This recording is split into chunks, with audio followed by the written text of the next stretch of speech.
this coffee. So good. You like the cinnamon in it? It's so good. Come on. I make a good coffee. I'm very impressed. And these cups, right? They're beautiful. Stainless steel, insulated, keeps your coffee really warm. Perfect size.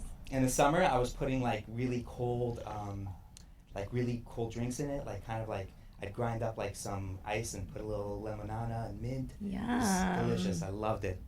So these are the Bass Cup cups. You can find these on Amazon, actually, right now. I'll put a link below. Good morning, Becca. Good morning. Rebecca Sigala. Welcome Thank you for to the having podcast. me. It's been a good 2-3 weeks since we did one of these, and I'm just so happy to be back. And we thought it was going to rain today, but it's a gorgeous, beautiful day, and we have this great set here. I never believe the weather forecast. Why is it that the weather, right? Why is it that the weather forecast in Israel is it's nothing, you don't really count on it? I really don't. I don't know. These days always come when it's supposed to be rainy or supposed to be cold, and I love it. I'm so grateful for this view and the weather today. It's beautiful. I think what happens is in the summertime, it's today is hot. Tomorrow's going to be hotter. It might be really hot at the end of the week, and that's right. it. And then in the winter, they're it rains sometimes, so today it might rain, and tomorrow... No, you just got to go with the flow here. Yeah. So thanks so much for joining us here on the podcast.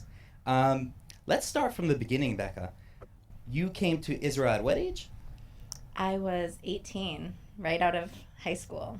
I actually deferred a scholarship that I had to go to a fashion institute in Los Angeles. Mm-hmm. At the time, I really wanted to explore my roots and my Judaism, and I didn't grow up religious, but definitely very culturally Jewish.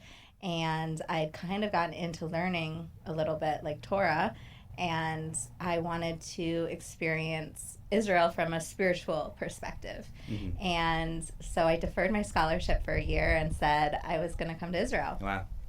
And I landed in Israel with I had never been there before. We never went as a family or anything like that. Right. All I really knew about Israel is there was camels and really cute guys. That's what my mom always told me. Wild.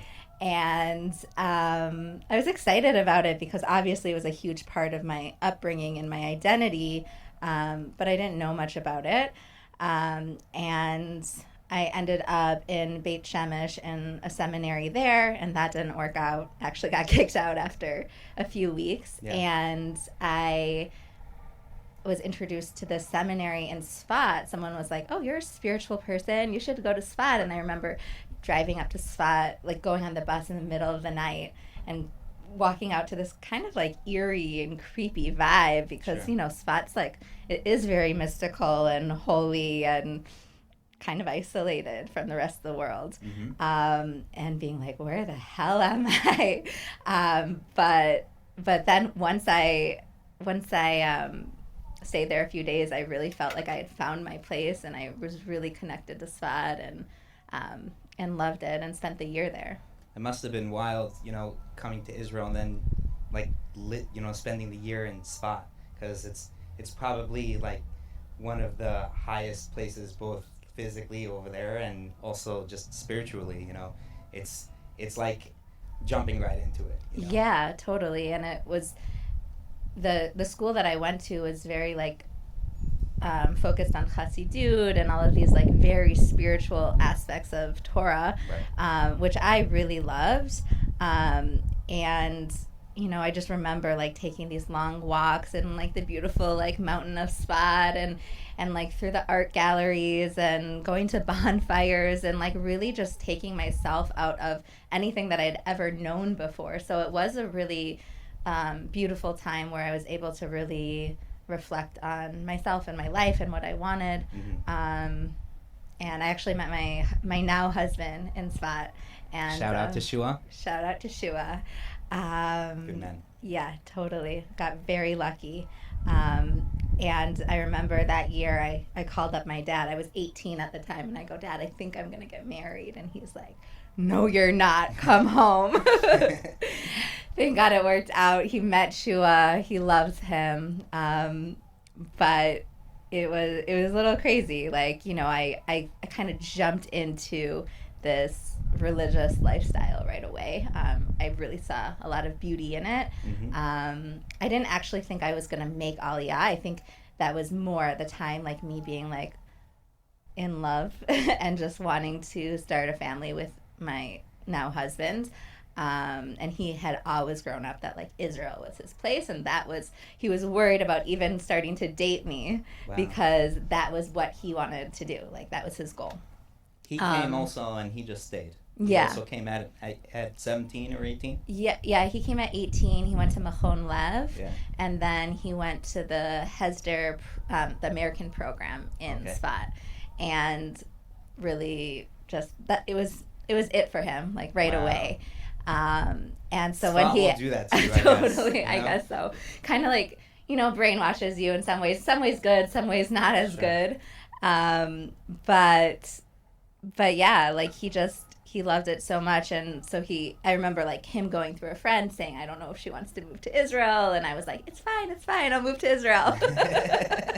So that's pretty much like how I made Aliyah, but at the same time, I'm like so happy that I made that decision, and it's such a rich and meaningful life here. So we got married the next year. I was 19, he was 20, and then we just made Aliyah with like a few pieces of luggage and some backpacks and started our lives here. And you guys have had businesses together, and you guys are both photographers. Yeah. Is that when you got into photography, like kind of in Spot?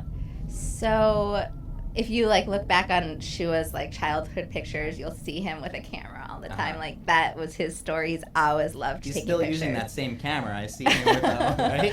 Well, maybe not that exact camera, but definitely shooting film, and we're old souls in that way. Yeah. But yeah, he always loved taking pictures, and I had this like background in fashion, and I worked for a fashion agency like in my hometown and did wardrobe styling for them and helped them with like photo shoots and like all these things. So that was like my career track. I wanted to be in fashion. Right. And I loved photography, but I never thought I could do it. It just seemed so complicated and such a cool talent to have that I just didn't have. I never thought of myself as being able to be a photographer. Right. But once we got married, I think he had always really wanted to get a nice camera, like a professional level camera. And he bought one, and I was like, what's your plan? He's like, I don't know, just take some pictures. I'm like, okay, great. And he bought it when we lived in LA for a little bit before we made Aliyah. And he bought it then and just started taking pictures. And when we lived in Sfat for the first year, a couple people asked, like, oh, will you take pictures at a Brit Milah? Like, he took a headshot of someone for their book. So he dabbled in it a little bit. Yeah. And I was excited because I love, like, marketing and business, and I wanted to do the back end of things for him.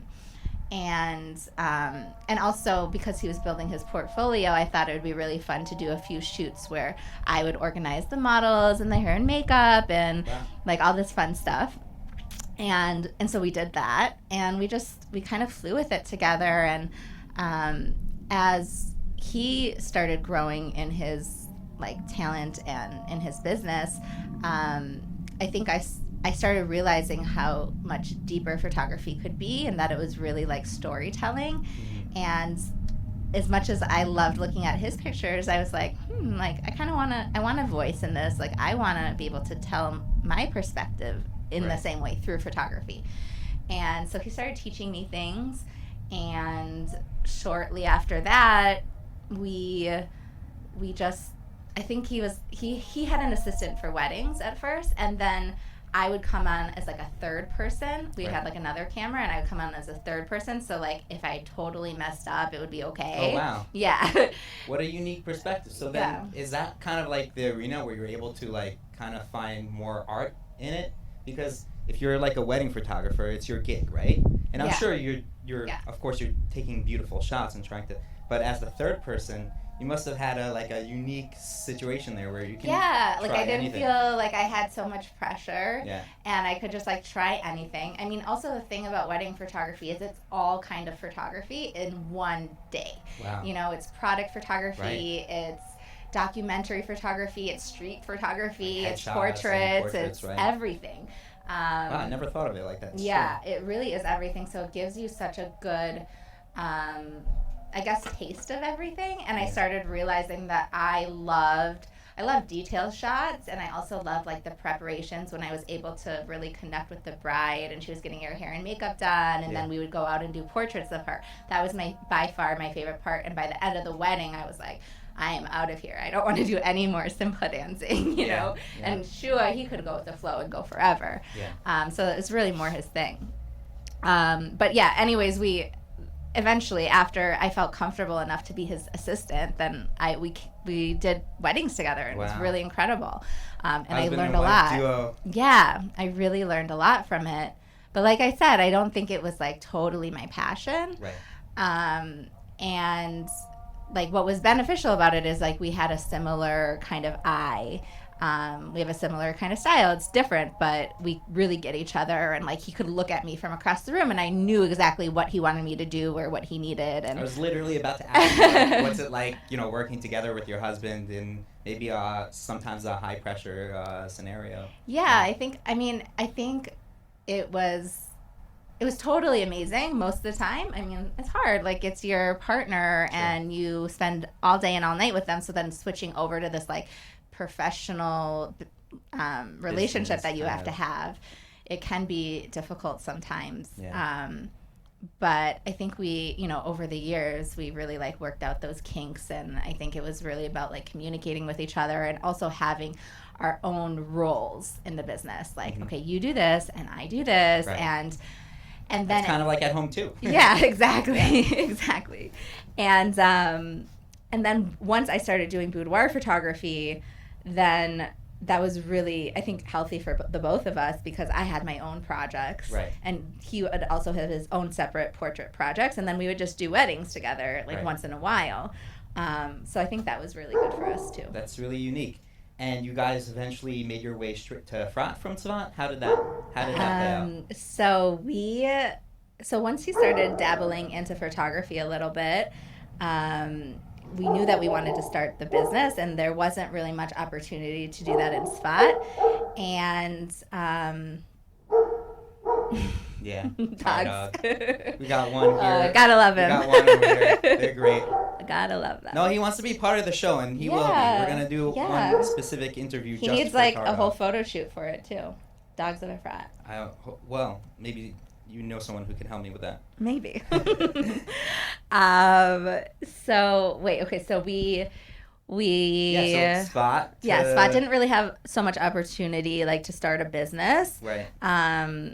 And we decided to move to Jerusalem. We had Mhm. like some friends that were living there at the Mhm. time. More access, more central location. Yeah, more More of a central. Like, central we were super central. We lived right off of Agrippus, Right. like super near the Shuk, and Oh, great. yeah, it was great. And then we could like meet with clients easily and go to Mhm. weddings more easily and stuff. And we didn't have a car at the time, so it was definitely very helpful to live there.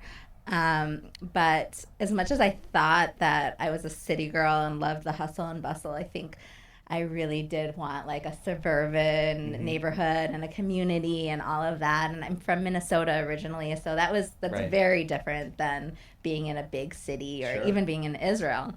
And so we started to look around to different places, Malaya Dumim, and Right. just like all the normal, like more of like modern Orthodox communities. And we came to Sfat, and I think the first Shabbat that we were here, they were doing Havdalah front, on the yeah. street. Right. It reminded me so much of Sfat. Sure. Like, I just got such a good feeling about the Yeah. people here, and it was so beautiful. And we came for a Shabbat, and that night we heard about the Danzig's apartment Oh, being wow. open. On Pito Maktor. Yeah, and we saw it that Yeah. night, and I think we stayed at the Edelmans, and then we saw the Danzig's apartment. It was so beautiful, and also like so much more affordable than Jerusalem. Right. And just like, yeah, great. This So was I like what, like 8, 9 years ago? So a while already. You guys have been here for a while. 9 years ago. Yeah, wow. Yeah, we've been here for a while. You guys are like Vatikim, like you're like frat nationals. Yeah. That's cool. Yeah, it's changed so much since we first got here, which Yeah, is right? really cool. We always talk about how like we used to live on Piton Maktor and we would watch this neighborhood being built. I We watched it for know. like 5 years being built, and your neighborhood over there. It's so crazy. Yeah. And now there's so many people that I don't even know here, which Yeah. is, I'm just like, It what? feels like a small town, but you realize that there's just a No, lot it's of people. growing and growing, which Yeah. is really great, and it's really fun. And yeah, and so then I was like, okay, we'll take it. It's perfect. And the Danzigs are like amazing people, and Yeah. we moved in, and That's yeah, great. it was great. That's awesome. And so then you started building your own business. You got into that a little bit. So what's that been like? I know that you guys have always pretty much worked for yourselves, Mhm. even if you've had a second job or a third job, right? Yeah, You've totally. always been working for yourselves, and it's something that I really, really appreciate about you guys. And it's been unique and interesting seeing your journey. Like, you must have been through some hard times, Yeah. building up your businesses. Maybe just tell me a little bit about like the beginning of Sure. starting your business and Sure. So what that was like. Yeah. because we're self-taught photographers, we're always like learning and wanting to grow, and there's so much information online. Like that's how we learned all the stuff we needed to learn, and then obviously trial and error and like doing what we do and having like some things that just come intuitively to us. But I came across this type of photography called boudoir photography, and I just thought it was so cool because, like I said, I used to work at this fashion agency, so it was combining all these things I loved, like makeup and hair and wardrobe and setting up shoots and like that girly kind of time with photography. Mm-hmm. And I was like, okay, I got to try this out. And I took a couple of people from the neighborhood and Right. did a test shoot. And I wasn't sure what I was going to do with it. Like, it was just kind of like, okay, I'm going to do this. I'm going to go forward with it. But I don't know what the next step is going to be after. Right. And after I did the shoot, which Shua actually helped me out with and helped me with like all the technical stuff, I was like, okay, what do I do next? And I was like, okay, maybe I'll make a Facebook page. Like, what is it going to hurt? And women started inquiring right away. And I realized this was something that women really wanted. And then I started doing these shoots for like not very much money. Like, obviously I was just starting out. Sure. And I think it was the second session or something like that. And my client was so nervous to get in front of the camera. Well, should I explain what boudoir photography is first? Sure. We Okay. can get into it. Sure. Yeah, so boudoir photography is intimate photography for women.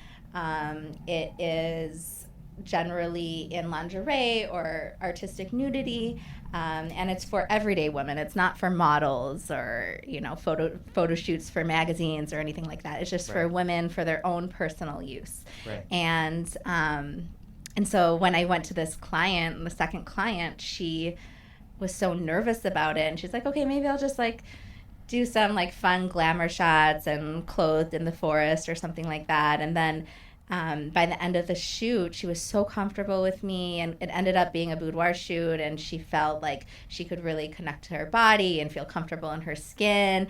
And when she got her images for the first time, she said, I've never felt like a woman before. Like, this is incredible. And she was crying, and I was crying, and it was just so beautiful to see that transformation in her mindset about herself. And that's when I realized that it wasn't just like this fun, exciting thing that I wanted to do, but that it could be really empowering for women and help them change the way that they see themselves. So I ran with it. Yeah. And it became my passion. But you've been like a real mental health advocate, about female body positivity, and I've seen like a lot of good come out of that. Yeah. And it's so interesting to see, like, you started off with this artistic kind of idea, and then it's grown into this beautiful thing where you're really, really helping people. Yeah, it's really like I'm so honored to be a part of it. Like every day I think, wow, this my job is so cool. Like I love that I feel like so much creative fulfillment from it, but also this like sense of really helping people and being able to hold emotional space for people Sure. and help them change the way that they think about themselves because we have a lot of pressures in society today as women to like be everything and be perfect and there's obviously like this beauty standard of like what's beautiful and what's not. And I've really learned through my own journey that every body and every woman is so unique and beautiful in their own way. And that's such a gift that my clients have given me. Like now that I've photographed like thousands of women, I've seen so many different bodies and stories, and I just see so much beauty in everyone, which I don't think came naturally to me because that's not how I was raised. That's not how society shapes us or informs us about Right. about bodies and about beauty. So And I feel like it's a you've huge been like gift. flown out to conferences. You've been speaker at events. Yeah. And you also have your own programs and events that you run now. Yeah. So I mean, a few times I've gone to Jewish conferences in Europe, like in Finland and in Latvia, like Wow. places that I never thought that I would have gone before, to talk about sexuality within the Jewish framework and also just my work with boudoir and body image and what women can do to feel more positive about their bodies. Sorry to interrupt you. I want to hit on something. You live in Gush Etzion, Yeah. and you're doing this thing that seems to be kind of like more of a secular type thing, but you were telling me before we got on the podcast about a certain couple. I don't know if I should get into it, but a certain couple, basically, it seems like they're doing this obviously just for themselves. This isn't like for the world to see. Yeah. And you mentioned something about a couple and their marriage and how it's had a really positive Enhance their marriage. impact. Yeah, totally. I mean, so I just what I was telling you about We're on was a tangent, but yeah, I'd like to hear about it. Yeah. So what I was telling you about was this interview that I did with a rabbi and his wife. And it was her second boudoir session, and he reached out to me for the second one because the first one had such a big impact on their marriage and their intimacy, that he actually took the prints from the shoots and he has it like in a special area of his closet, and that like when she becomes in nida, that he takes it down because they're not supposed to be like intimate with each other. Yeah. And then once she goes to the mikvah, he puts it back up, and it's been like this whole procession and a whole wow. special part of their marriage. And I thought that was really cool. So I was like, guys, I want to interview you. And we did it anonymously because obviously, Right. like, for modesty purposes, they didn't want everyone to know about it. But they are, like, a huge advocate for my work, which was just so nice. But it's not so crazy. Like, I have my clients in Tel Aviv and in areas that are less religious. And whenever I say I'm from Gush Etzion or I'm from Efrat, they're like, what the heck? And like, what, you have clients that are religious that have done this? I even had clients from Mea Sharim and Haredi parts of Beit Shemesh and all of these things. And there's like a shock value that comes with that. But we actually are very, like, Judaism is a very sex positive religion, and if you actually like look into it, then there's really nothing. Yeah,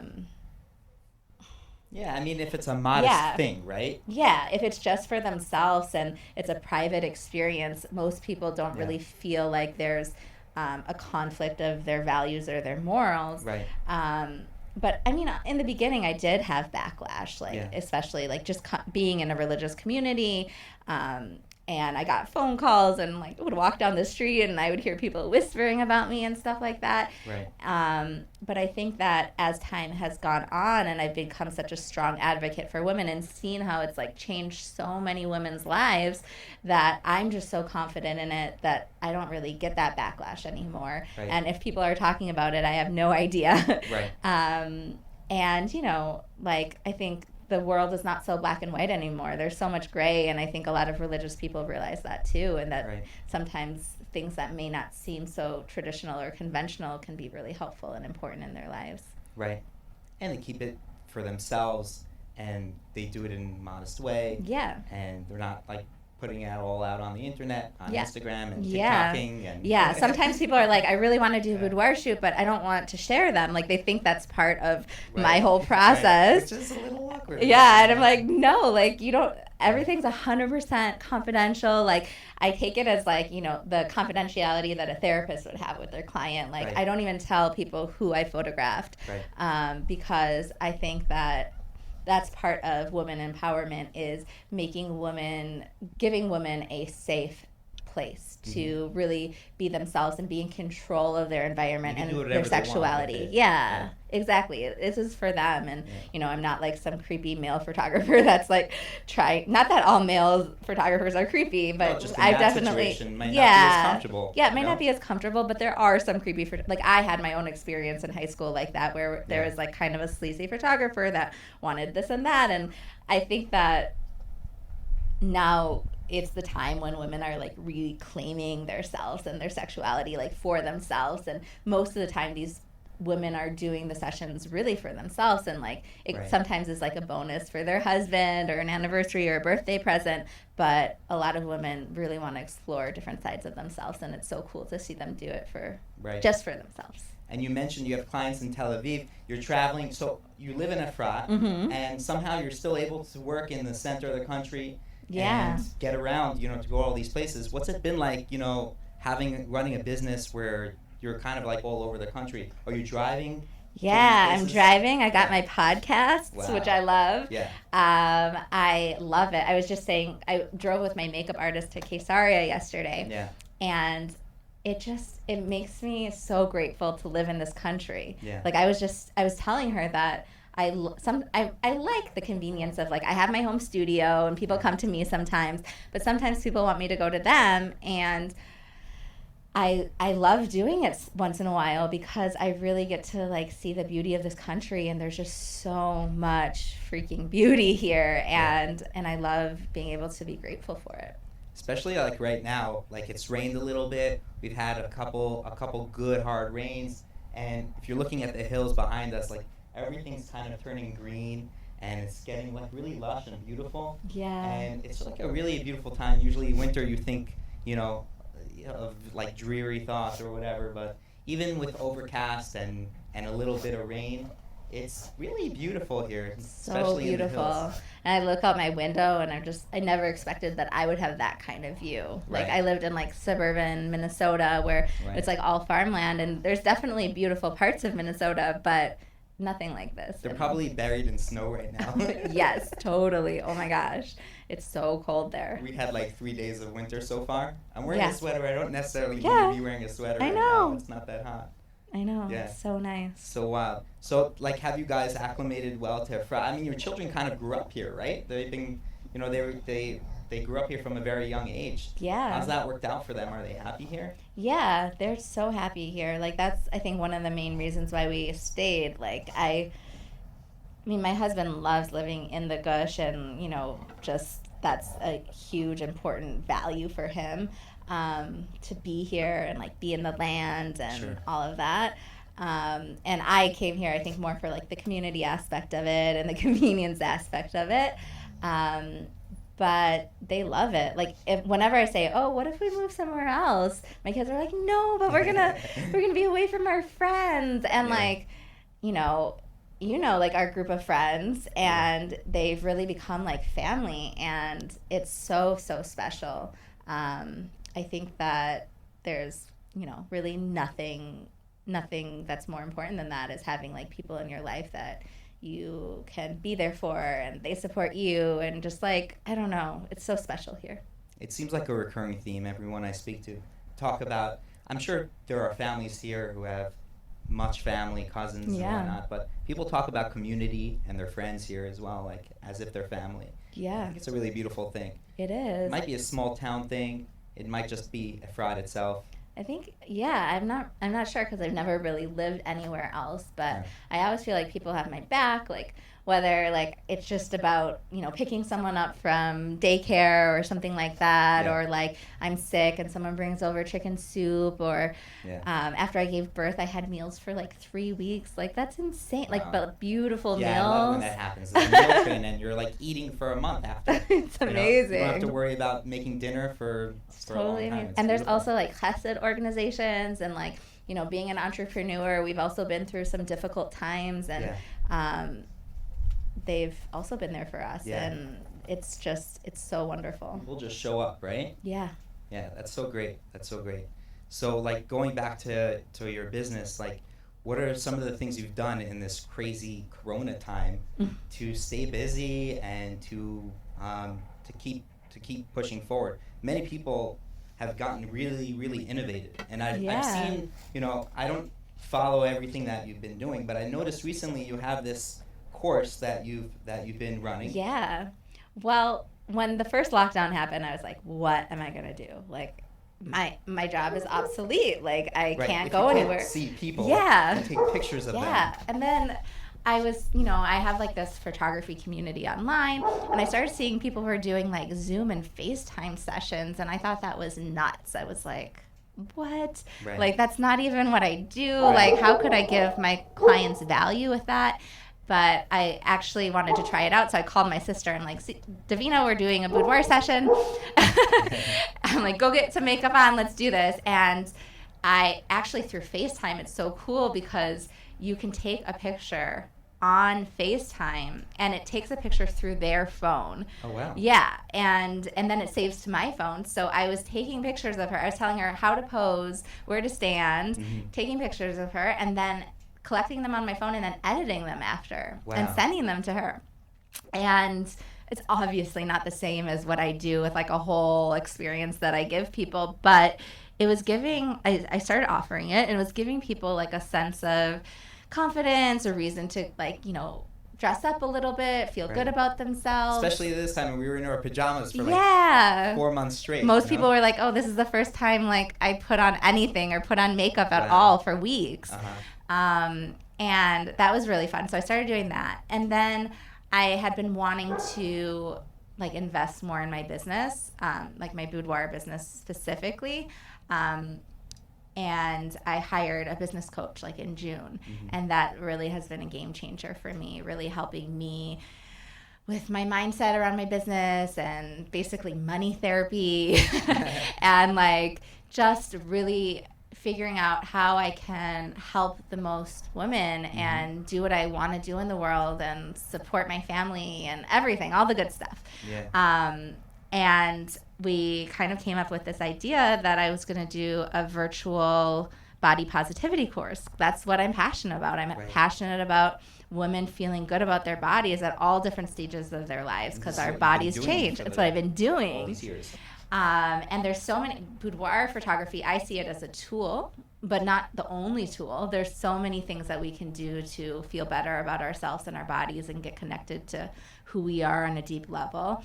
And, whether it, for me, been like therapy, meditation, journaling, self-reflection, exercise, like all these things, I'm like, okay, I need to talk about this. I need to teach people about it. So I created an online course, and we're actually like in our 6th week, which is the last week. And I launched it last month, and I'm going to launch another one in January. And women are really loving it and like changing the way that they're seeing themselves and doing good things for themselves. And it's affecting their relationships in positive ways and their businesses in positive ways. And it's just really exciting that I can create something that will impact women all over the world. I don't have to physically be there to help them. Right. What's it feel like seeing the progression from the beginning from the first week now coming into the 6th week of the program? Like, what do you Well, I think I went through my own emotional process myself of just like, oh my gosh, I can't believe I'm doing this. She's a real person, people. Exactly. I'm a human, and that's like part of it, is like really having self-compassion for ourselves. And knowing that we're human and that we're going to make mistakes and be flawed, and that's all part of it. And I was scared, like starting it, like sick to my stomach scared. But Sure. I was like, okay, I'm going to do this. I'm going to put it out there. I've been putting myself out there for years. I have this like community on Facebook of over like 3,500 women, which is really Wow. crazy. It's really crazy I didn't and know that. incredible. You That's didn't? amazing. And I felt like they were like waiting for something, like they needed something. You know, I would. I didn't post know it, things. but I believe it. Honestly, Thanks. I don't deal with you professionally, but I've seen your progression. I don't know if it took 6 weeks or 6 years, but I've seen your progression, and it's really impressive. I really, really look up to you. Thank you. And seeing you build this business has been amazing, really inspiring. Thank you. Yeah, go on about the program. No, I So really it's appreciate into the that. 6th week. Yeah, so I felt like they were waiting for something, and so I had always had this idea of doing the program, and then my coach was like, just do it. Doesn't need to be perfect. Doesn't need to be Right. like, perfect production. It doesn't need to be, seamless. Just put it together. Right. And I just started doing it and recording videos, and actually I thought I was going to record all the videos in like 1 or 2 days, and I hired a makeup artist to do my hair and makeup, and then I paid for it, got my makeup done, everything, and sat there, and I was like totally blank. Right. Oh crap. So then I had to do it slowly and imperfectly. How do you force something like that anyways, right? Yeah. It's like I think at one time I did 2 podcasts in one day. It's just a totally different level, but Yeah. 2 podcasts in one day, and I was all talked out. You know? It's a lot of emotional energy, and yeah, it's also about having you do have to really believe in yourself. But I think that everyone has insecurities and things that hold them back, and part of my journey has just been okay, just do it anyways. Just be scared and do it anyways. Right. It's also what I teach the people in my course, and that's what I tell my clients when everyone's nervous to do a boudoir session. Most people have never done something like that before. Sure. So sometimes stepping outside of our comfort zone, but in a safe way, not obviously doing something that's not safe for you, but in a situation that feels safe and that you can control, is really empowering to just be I did that, and you Right. can be proud of it. Right. Wow, it's really unique. And you have another one coming up in January. January. And January 24th. And before that one comes out, I do a 5-day mini course so that people can kind of see what it's about. It's completely free. Right. And yeah. We'll it's put a really link fun. to that Yeah. in the description of the podcast Awesome. and whatnot. Thank you. Wow, Rebecca, thank you so much for joining us. This has been great. Like I said, I'm not trying to sugarcoat it. I've said this to you off camera too. You're really inspiring to me, and seeing your journey. She's a real human being. It's not easy to build a business, especially in this climate right now. It's got to be extremely hard. And I've seen you just go after it and go after it and go after it. And with all the troubles and all the things that come along with it, you take it with a stride. So just thanks for inspiring me, and Wow. just continue doing what you do. And thanks so much for joining us on Thank the you. podcast. I love this, and I love that it's in a fraud, and I even mentioned people in a fraud. I'm it's just such a community, and I hope that people will catch on to this podcast because it's really great. Thanks. Yeah, we were really enjoying doing this, and if you like it, please check us out on YouTube. We're on Spotify and Apple Podcasts and Google Podcasts, and we stream from Simplecast. You can also catch us on our Facebook page. We're all over the internet. Thank you so much for joining us. Have a great day.